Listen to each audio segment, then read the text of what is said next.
Before we begin, tell us in the comments what city are you watching from? And don't forget to rate this story from 0 to 10 at the end. Enjoy the story. For 3 years, Doreen Tutulu had lived in a mansion of glass and silence.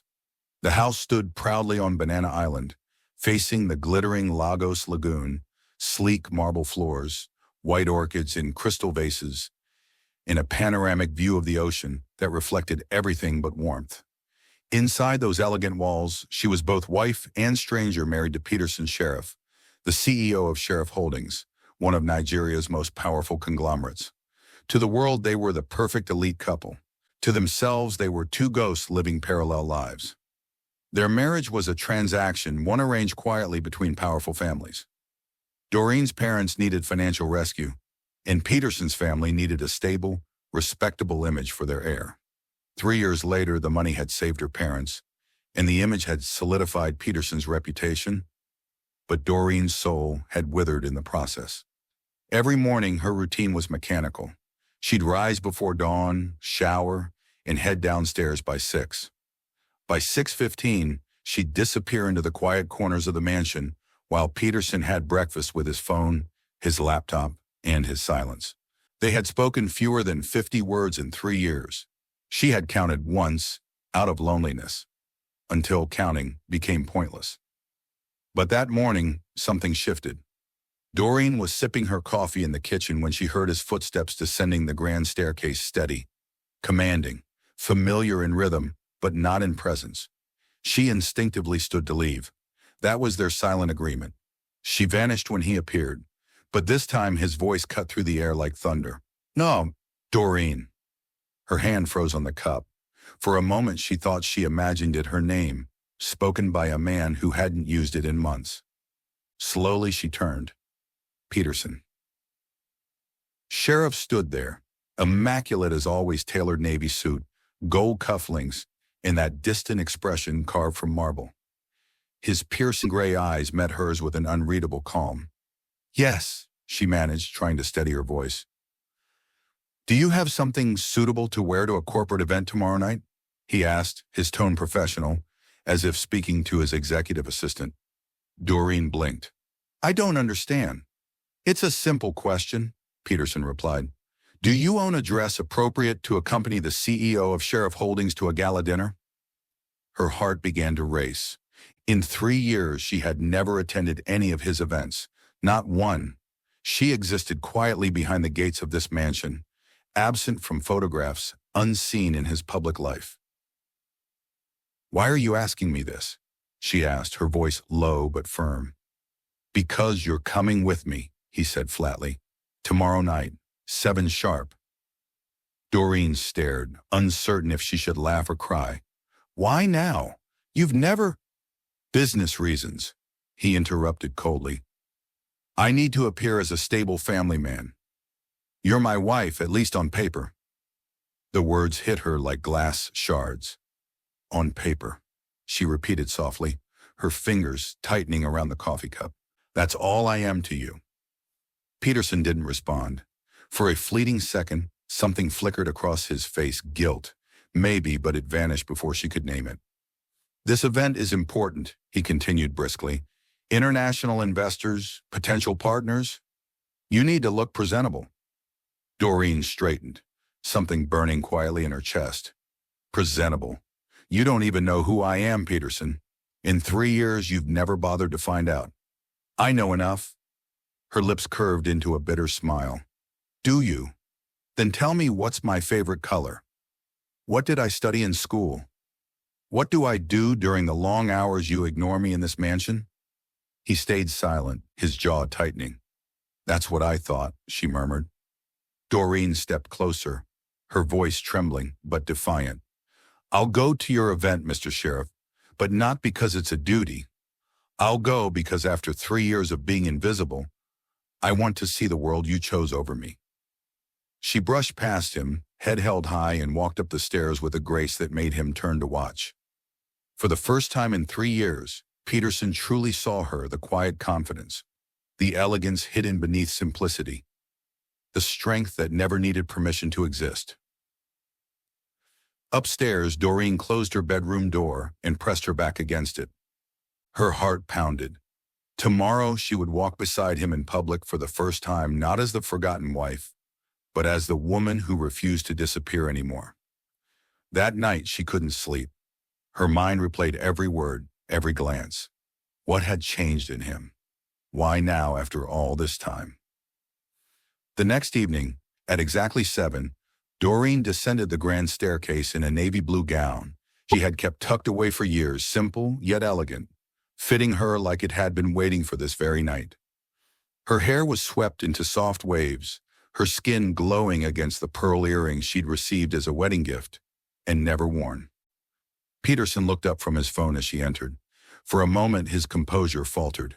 She looked breathtaking. "You look appropriate," he said after a pause, struggling to sound unaffected. "Thank you," she replied coolly.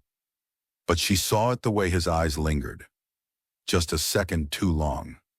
The drive to the Eko Convention Center was silent, the kind of silence that carried unspoken thoughts. The city lights blurred past the tinted windows, Victoria Island's skyline, shimmering with the promise of wealth and secrets.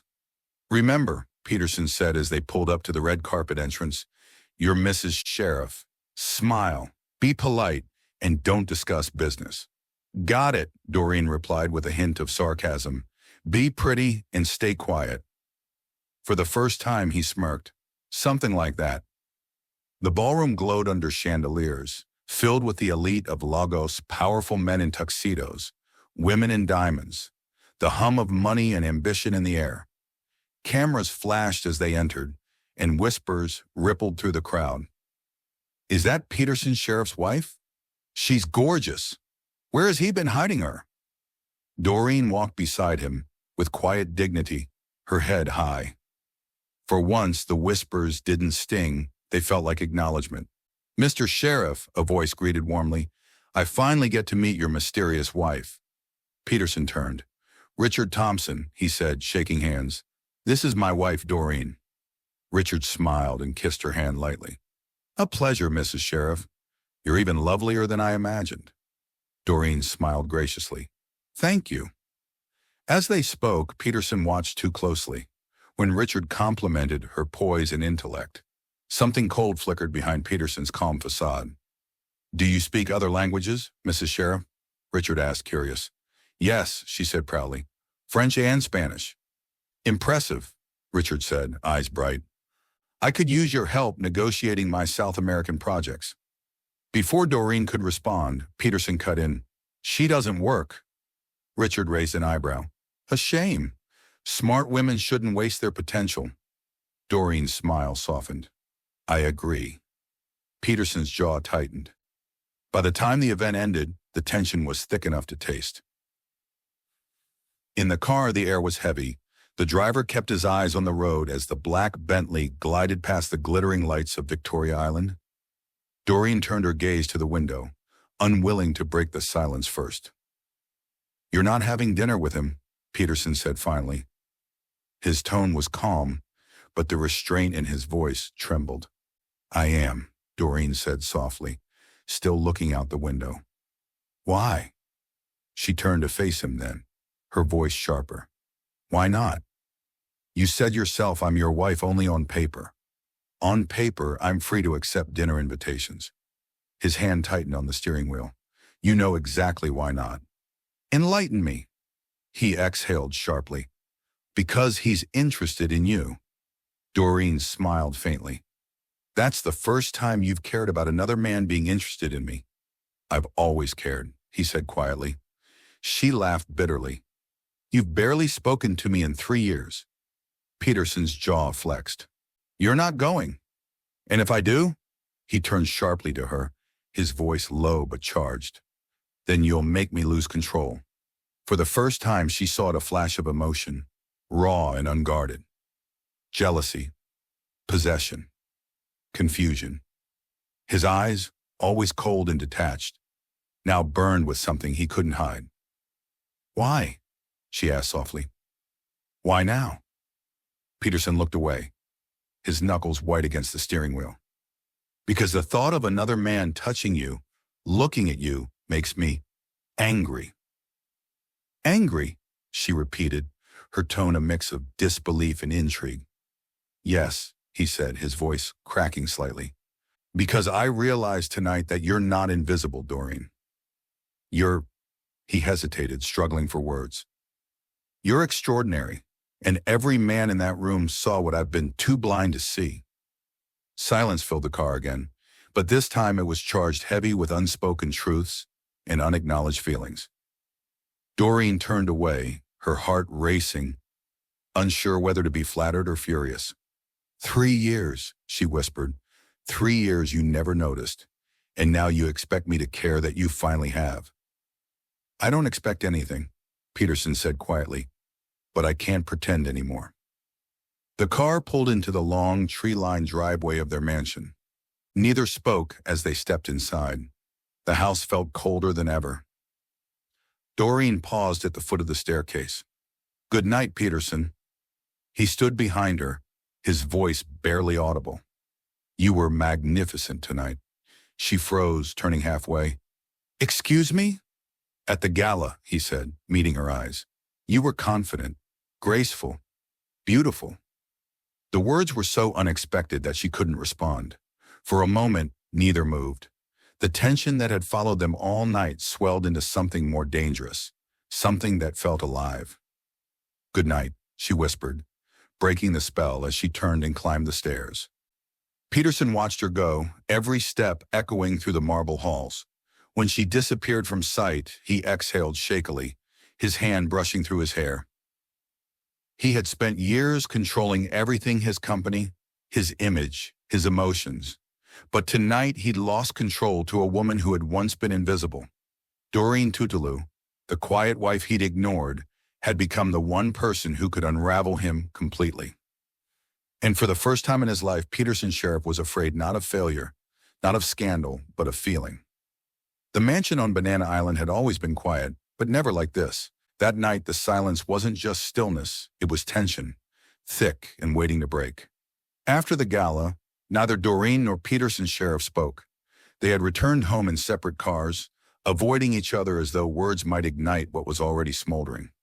The butlers had gone to bed, and the mansion's lights glowed faintly across marble floors and framed art.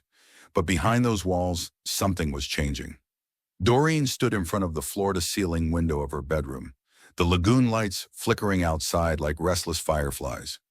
She replayed the night in her mind, his possessiveness, his jealousy, the way his voice trembled when he said she was extraordinary. It had unsettled her more than she wanted to admit. Downstairs, Peterson poured himself a glass of whiskey and sat in his dimly lit office. His mind wouldn't rest. For years, he'd convinced himself his marriage didn't matter, that Doreen was part of a convenient arrangement. Yet every time he pictured Richard Thompson smiling at her, touching her hand, rage and regret twisted through him. He didn't understand the feeling, but he knew it wouldn't go away. The next morning, for the first time in 3 years, Doreen didn't hide. She was already in the kitchen when Peterson came down at 6. She wore a soft cream robe, her hair loosely tied back, and she didn't look away when their eyes met. "Morning," she said, her tone neutral. Peterson blinked. "Morning." It was strange hearing her greet him like that, almost domestic, almost normal. "I made coffee," she said, pouring him a cup before he could reach for it. He hesitated before taking it, watching her over the rim of the mug. "You didn't have to." "I know." She met his gaze steadily. "But I wanted to talk." Peterson set the cup down slowly. "About last night." "About everything," she corrected. He nodded once, motioning toward his office. "Then let's talk properly." The office was vast, dark oak furniture, floor-length curtains, and city views beyond the balcony. Doreen stood near the center while Peterson leaned against his desk, arms folded.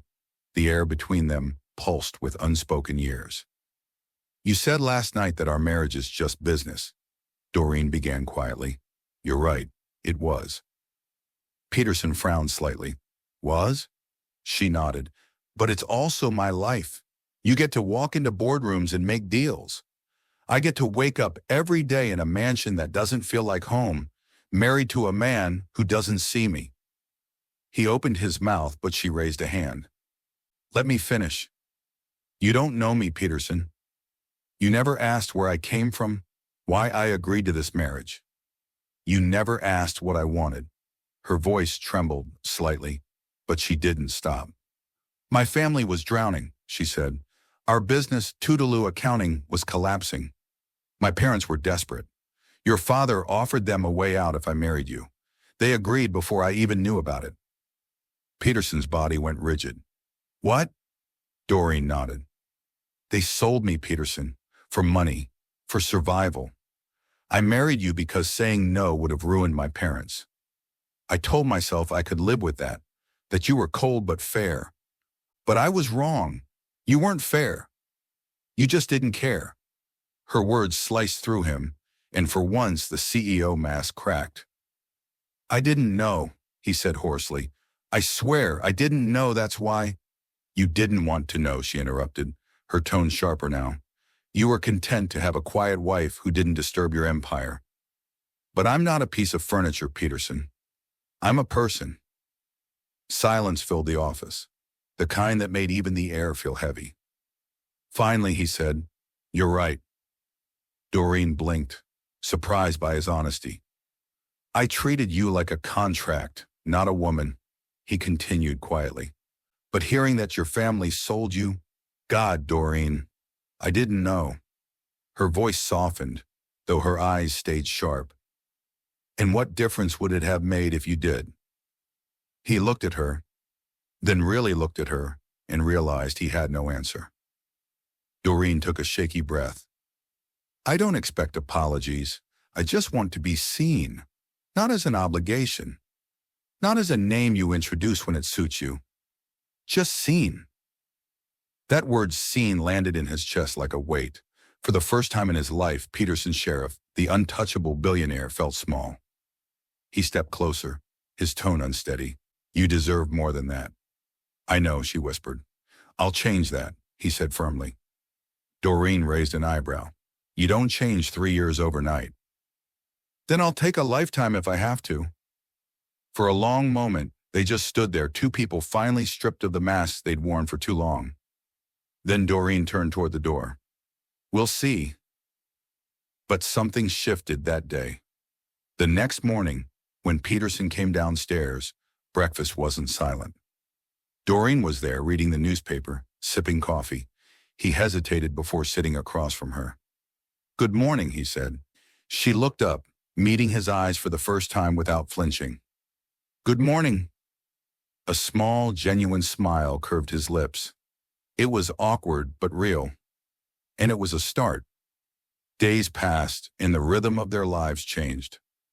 They shared short conversations over breakfast, politics, art, sometimes even laughter.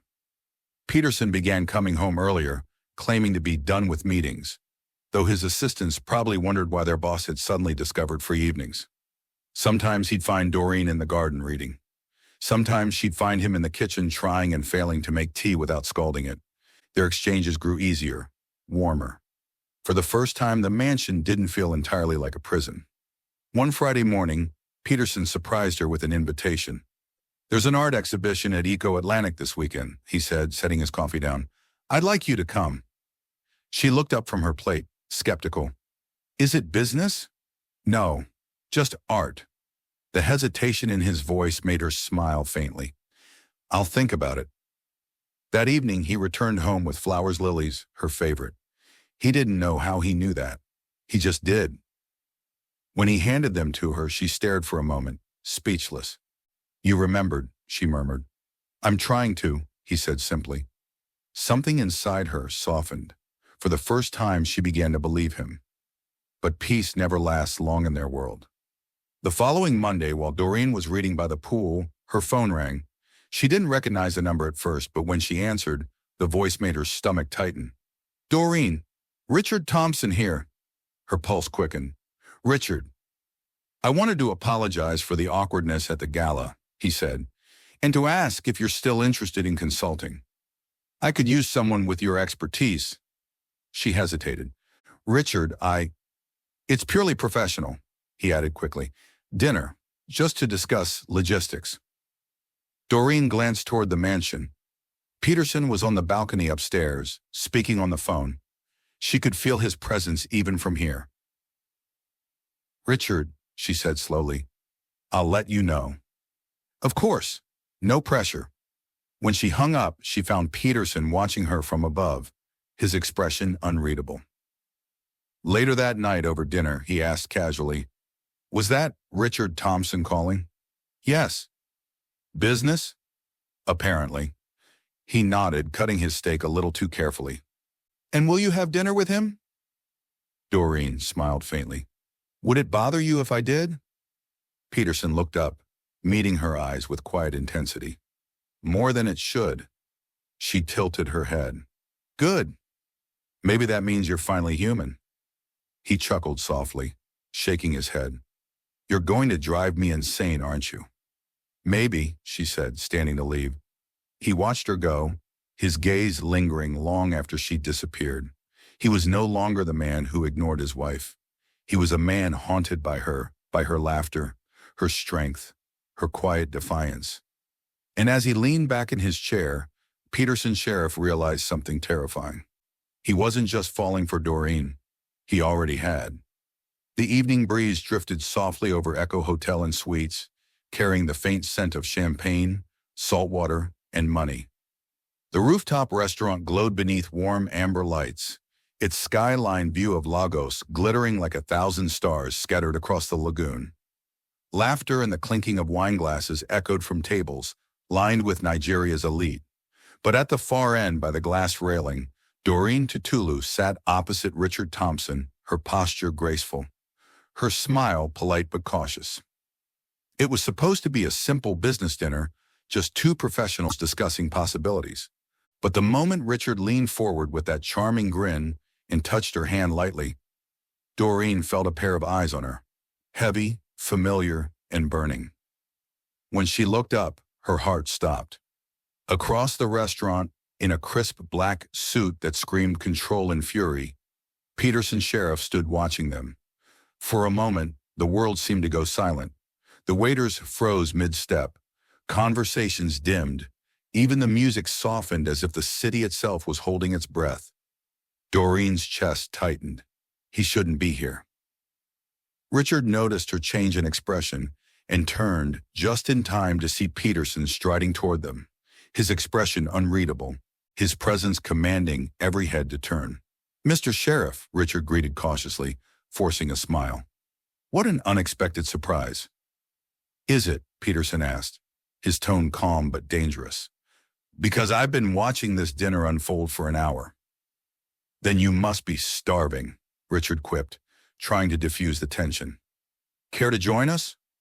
Peterson's gaze cut to Doreen. "I believe my wife and I have things to discuss privately." Doreen stood, keeping her tone even. "Peterson, this isn't the place." "This is exactly the place," he said, eyes flashing.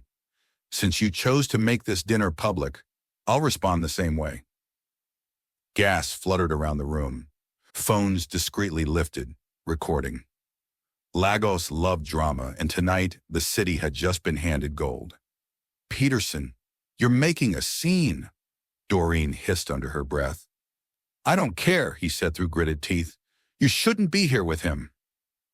Richard stepped forward, his voice calm but firm. "She's a grown woman, Peterson. You don't own her." Peterson turned to him, his voice lowering to a warning. "I don't own her, but I love her." The words hit the air like thunder. Doreen froze. Richard blinked. For a moment, even the restaurant seemed stunned into silence. "You? What?" Doreen whispered. Peterson's expression softened slightly. "I love you, Doreen. God help me, I do." Her heart stuttered in her chest. "You can't just say that here in front of everyone." "Why not?" he said, his voice rising slightly. "Maybe that's what I should have done 3 years ago, told the world who you are to me, instead of hiding you behind mansion walls." A wave of whispers rippled through the restaurant. Phones recorded every second. Doreen felt her throat tighten. "You're only saying this because you're angry," she said quietly. You saw me with Richard, and suddenly you realized you care. That's not love, Peterson. That's pride. Peterson's jaw clenched, pain flickering in his eyes. You think this is pride? He asked softly. Doreen, I've built empires. I've negotiated with men who could buy countries. But standing here, watching another man touch your hand, I realized I'd trade it all just to be the one sitting across from you tonight. Richard looked between them, awkward now. I'll give you two some space. He turned to Doreen. Call me when things are calmer. Doreen nodded faintly. Thank you, Richard. When he left, Peterson exhaled shakily and ran a hand through his hair. I shouldn't have come here like this, he admitted, but I couldn't stay away. I thought I could live without you, Doreen. But I was wrong. Her eyes shimmered with anger and confusion. You had 3 years to care, 3 years to say those words. Why now? Because I didn't understand what love was until I started losing you. His voice was raw, stripped of its usual control. I spent my whole life trying to control everything, people, outcomes, emotions. But you, he took a step closer. You can't be controlled. And that terrifies me. Tears stung her eyes despite herself. Peterson, I'm not asking for forgiveness, he continued, voice trembling slightly. I just need you to know the truth. I love you. I loved you long before I was brave enough to admit it. Doreen's chest rose and fell rapidly. The confession she had dreamed of hearing came at the wrong time, in the wrong way, and yet her heart refused to harden. Do you even hear yourself? She asked quietly. You humiliated me in public just to say you love me? He shook his head. No, I humiliated myself because I deserve it. The sincerity in his voice broke something inside her. He wasn't the cold CEO right now. He wasn't the man who ignored her for years. He was just Peterson, flawed, desperate, and human. But it was too much. I need air, she said softly, brushing past him. He caught her hand, gently but firmly. She looked up at him, tears glistening in her eyes. You can't fix 3 years with one confession. I'll spend the rest of my life proving I can, he said. Then start by letting me go for tonight, she whispered. Reluctantly, he released her hand. Doreen walked out through the sea of flashing cameras, her heels clicking against marble. Outside, the night air hit her like a slap, sharp, cold, real. She stood by the fountain, trembling, watching the water shimmer beneath the city lights. Inside, Peterson remained frozen where she left him. Guests murmured, journalists whispered, and Lagos's gossip feeds began to explode. Billionaire CEO declares love in public meltdown, one caption would read by morning. But for once, he didn't care. He walked outside minutes later, watching her from a distance. She stood still, her reflection trembling in the water. Doreen, he called softly. She turned, eyes red but steady. I'm sorry, he said, for everything, the silence, the arrogance, the years I stole from us. I didn't know how to love before you. She shook her head, voice trembling. You still don't. But at least now you want to try. He nodded slowly. That's all I can promise. For a long moment, neither spoke. The wind rustled her hair, the city hummed below them, and though they stood apart, something invisible had shifted in understanding, fragile but real. Doreen finally whispered, Go home, Peterson. Only if you come back, he said quietly. She didn't answer. She simply turned, walking away into the Lagos night, her figure elegant, resolute, heart heavy with contradiction. Peterson stood there until her car disappeared down the palm-lined road. The man who once believed love was a weakness now understood its power not in control, but in surrender. That night, for the first time in years, Peterson Sheriff didn't fall asleep as a CEO. He fell asleep as a man who had finally found and lost his heart in the same breath. And for the first time, he vowed to fight not for dominance, not for deals, but for love itself. The sun rose over Banana Island, casting a warm gold sheen across the lagoon. The sheriff mansion looked peaceful from the outside, but inside the air felt fragile like a glass thread stretched too thin. For weeks things had slowly begun to heal. After the public confession at Eko Hotel, Peterson Sheriff had kept his distance but never his effort. He called her every morning, left flowers at her office door, and sent handwritten notes that said things like, "You don't owe me forgiveness, but I owe you change." Eventually, Doreen Tutulu returned to the mansion. Not for him, she told herself, but to find closure. Yet closure was harder to find when the man you were trying to forget kept showing you glimpses of who he could have been all along. He made breakfast now, badly but sincerely. He listened when she spoke. He asked questions about her dreams, her old passions, things he'd never thought to ask before. For the first time since their wedding, they shared laughter over burnt toast in mismatched coffee mugs. And for the first time, Doreen felt a dangerous warmth bloom in her chest trust. She wanted to believe him. God, she wanted to. But fate, as always, had its own cruel timing. It happened one quiet afternoon. Peterson was away at a board meeting, and Doreen was sorting through some old boxes in his office searching for a misplaced photo album. She had grown comfortable enough in the house to wander freely, something that once felt impossible. Her fingers brushed against a folder buried beneath stacks of legal files. It was embossed with her family's company logo, Tutulu Accounting Associates. Curiosity stirred. She opened it. The words at the top made her blood run cold. Merger Agreement, Sheriff Holdings, Tutulu Accounting. Her eyes raced down the page. There it was, her father's signature, her mother's, and Peterson's. Paragraph 4 hit like a slap. Marriage between Miss Doreen Tutulu and Mr. Peterson Sheriff shall serve as binding assurance of partnership continuity and debt absolution under Clause 7B. Her hands trembled. She read it again and again, hoping she'd misunderstood. But it was all there, her life, her marriage, her love, reduced to fine print. A merger, not destiny, not affection, a deal. Tears blurred the ink. She sank into the leather chair, her chest heaving. 3 years of silence she could forgive. Even his arrogance, she could learn to forget. But this was betrayal wrapped in luxury, the ultimate humiliation. When Peterson returned that evening, whistling softly and holding a bouquet of white lilies, he froze at the sight of her. She sat at his desk, the contract open before her, her expression unreadable. "Where did you get that?" he asked quietly. Her voice was calm, deadly. "Where it's always been buried under your empire." He set the flowers down slowly. "Doreen, please." "Don't," she snapped, standing. "Don't say my name like it means something. I thought you changed, Peterson. I thought you finally saw me." He stepped forward. "I did. You used me." Her voice cracked, echoing through the marble walls. "My parents sold me, but you signed the deal that made it possible. You looked me in the eyes, said you loved me, and all along you were protecting your company." "It wasn't like that," he said, desperate now. "Yes, the marriage started that way, but I didn't know how to stop it once it began. My father—" "Don't you dare blame your father," she cut in sharply. "You're not a child, Peterson. You're a man who built a life on control. And you controlled mine." He swallowed hard, guilt flooding his features.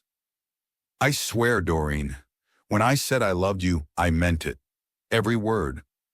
I was just too much of a coward to tell you the truth." "Coward?" she laughed bitterly. "No, Peterson, you're worse. You're a liar." She grabbed her bag, ignoring his pleading voice. "Doreen, please listen." But she was already gone. The slam of the front door echoed through the mansion like thunder. That night, Peterson didn't sleep. He sat in his office staring at the contract, the cursed document that had stolen everything good from his life. The man who once measured success by profit now understood what true loss felt like. By morning, he made a decision. In his father's penthouse boardroom at Sheriff Holdings, Peterson dropped the contract on the table. "What's this?" his father, Marcus Sheriff, asked, glancing at the papers. "The end of it," Peterson said coldly. "The merger, the deal, the manipulation. I'm dissolving all of it." Marcus frowned. Have you lost your mind? That contract saved her family's business and strengthened ours. Peterson's voice hardened. It destroyed my marriage. His father leaned back, unimpressed. Marriage was never the goal. Power was. Peterson met his eyes, voice low but steady. Then maybe I'm done with power. Marcus laughed dryly. You'd throw away billions for a woman? Peterson's next words silenced the room. She's worth more than the company. For a moment, his father just stared stunned. But Peterson didn't wait for approval. He signed the dissolution papers. His signature firm, final. Then he stood and walked out. When he reached the parking lot, he finally exhaled. It felt like shedding armor. Days turned into weeks. Doreen didn't answer his calls, his texts, or the countless letters he sent through her assistant.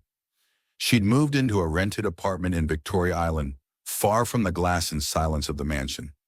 She told herself she'd moved on, but every night she replayed his words. She's worth more than the company.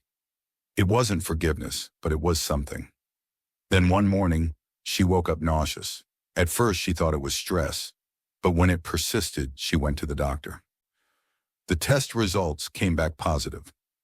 She sat in stunned silence as the nurse smiled. Congratulations, Mrs. Sheriff. You're expecting. The world tilted. Her heartbeat roared in her ears. Pregnant.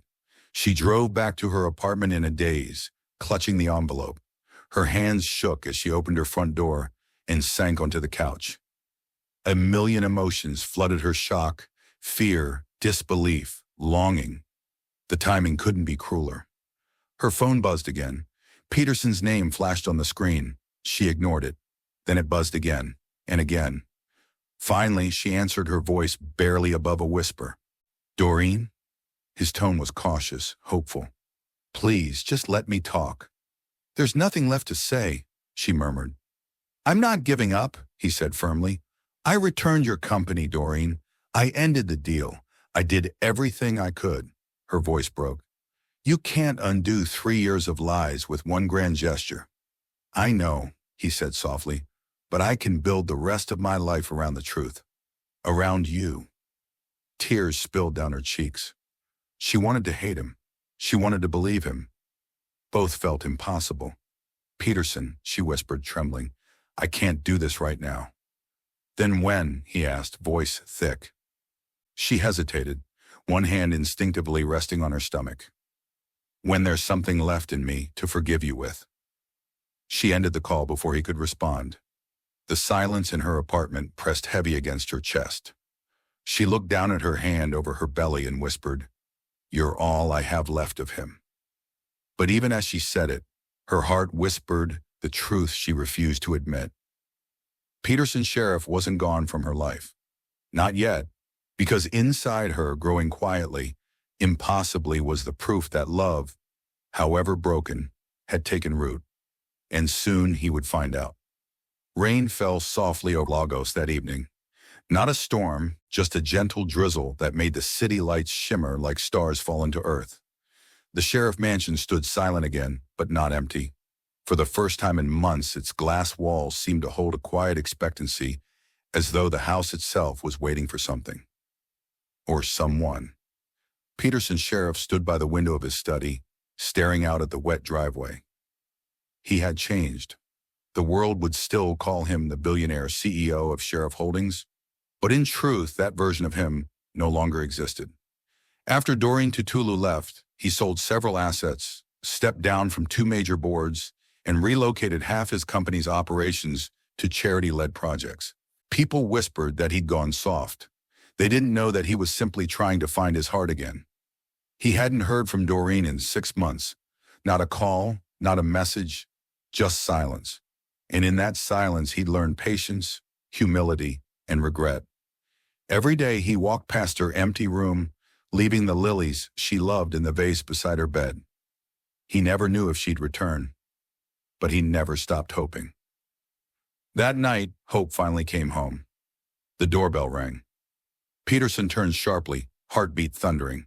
When the butler opened the door, she stood there drenched from the rain, a suitcase in hand, and a calm, unreadable expression on her face. Doreen. Her name came out like a prayer. She looked up at him, the same man who once ruled the boardrooms with arrogance, but now stood before her with quiet humility. "May I come in?" she asked softly. He swallowed hard and nodded. "Always." She stepped inside. The faint scent of her perfume filled the air, stirring memories he'd buried beneath sleepless nights. For a moment, they simply stood there, silence thick between them. "You look different," she said finally. "I feel different," he replied. "Everything's different without you." Doreen's gaze flicked to the flowers on the console table, white lilies, fresh as always. A small, sad smile tugged at her lips. "You kept them." "Every week," he said quietly. "The florist thinks I'm obsessed." A faint laugh escaped her. It was soft, weary, but real. Peterson took a step closer. "I wasn't sure you'd come back." "I wasn't sure either," she admitted, "but I needed to see you. There's something I have to tell you." His brow furrowed. "Whatever it is, I can take it." She took a deep breath, her hands trembling slightly. "I'm pregnant, Peterson." The words hung in the air like a heartbeat. For a moment, he just stared at her, the woman he'd wronged, loved, lost, and now somehow, impossibly, been given back through life itself. Then his composure shattered. His eyes glistened. "Pregnant," he whispered. She nodded slowly. 6 months. He exhaled shakily, covering his mouth with a trembling hand. "Oh, Doreen." He took a step forward, then stopped, afraid to touch her. "Is the baby healthy? Are you okay?" She smiled faintly, tears glimmering in her eyes. "We're both fine." He sank to his knees before her, not as a CEO, not as a man of power, but as a man stripped bare by love. "Thank you," he whispered, voice breaking, "for coming back, for forgiving me enough to tell me this." Her own tears fell freely now. "I didn't come because I'd forgiven you. I came because I realized forgiveness doesn't mean forgetting. It means starting again differently." He reached for her hand, pressing it to his heart. "Then let me start again, Doreen. Not as the man who failed you, but as the man who will spend the rest of his life proving he never should have." She looked down at him, searching his face. The Peterson she'd once known was gone, replaced by someone softer, realer, human. "Get up," she said gently. He stood slowly, still holding her hand. "I gave up everything," he said quietly. "My father doesn't speak to me anymore. The board thinks I've lost my mind. But for the first time, I feel free." "Free?" she asked, arching a brow. "Yes," he said, smiling faintly, "because for the first time, I'm not living for power or pride. I'm living for us." Her voice softened. "And if I say I'm still not ready to come back fully, I'll wait," he said simply, "even if it takes forever." Tears rolled down her cheeks again. "You really mean that?" "I do," he whispered, "but I hope forever isn't too long."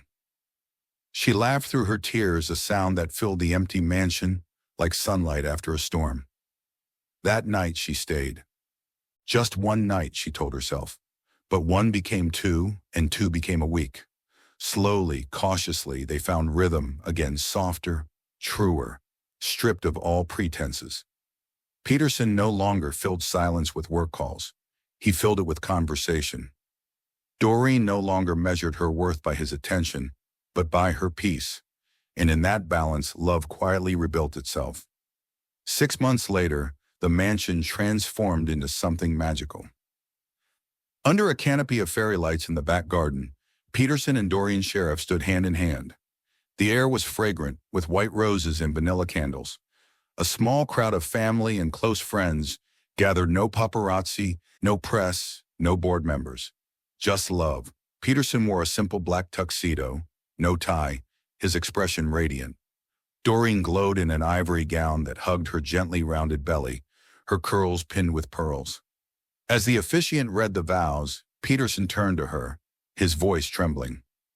"I once thought love was a transaction, but now I know it's a promise to show up, to fight, to choose each other even when everything else falls apart. You're my home, Doreen. My peace. My forever.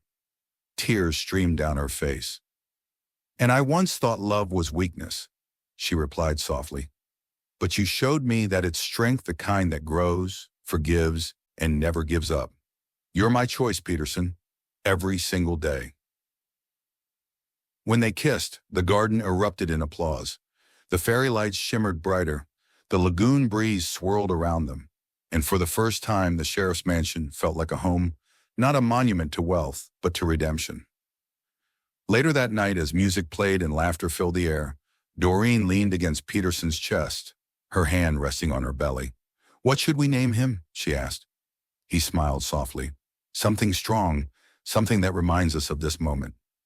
"How about David?" she said after a pause. "It means beloved." He looked at her, eyes glistening. "David Sheriff." "How about David?" she said after a pause. "It means beloved." He looked at her, eyes glistening. "David Sheriff," he repeated. "Perfect." When their son was born 2 months later, Peterson cried openly as he held the tiny boy against his chest. "He's got your eyes," Doreen whispered, smiling through exhaustion. "And your heart," Peterson murmured. Years later, photos of that small family in the Lagos Business Review would call them the couple who turned love into legacy. Together, Doreen and Peterson founded Sheriff Tutulu Consulting, a firm dedicated to helping young entrepreneurs build businesses without sacrificing their souls. Every morning, they worked side-by-side, partners in life and purpose. And every evening, when Peterson came home, Doreen and baby David waited for him at the door, laughter echoing through the once silent halls. Love had started as a contract between families, written in ink and deceit, but in the end, it was rewritten in forgiveness, in trust, and in forever. And as the sun set over Banana Island, painting the mansion in hues of gold and peace, Doreen whispered to her husband, "This is what love was always meant to be." He kissed her forehead gently. "A real marriage," he said. She smiled, her gaze softening on their son sleeping in her arms. "And a real family."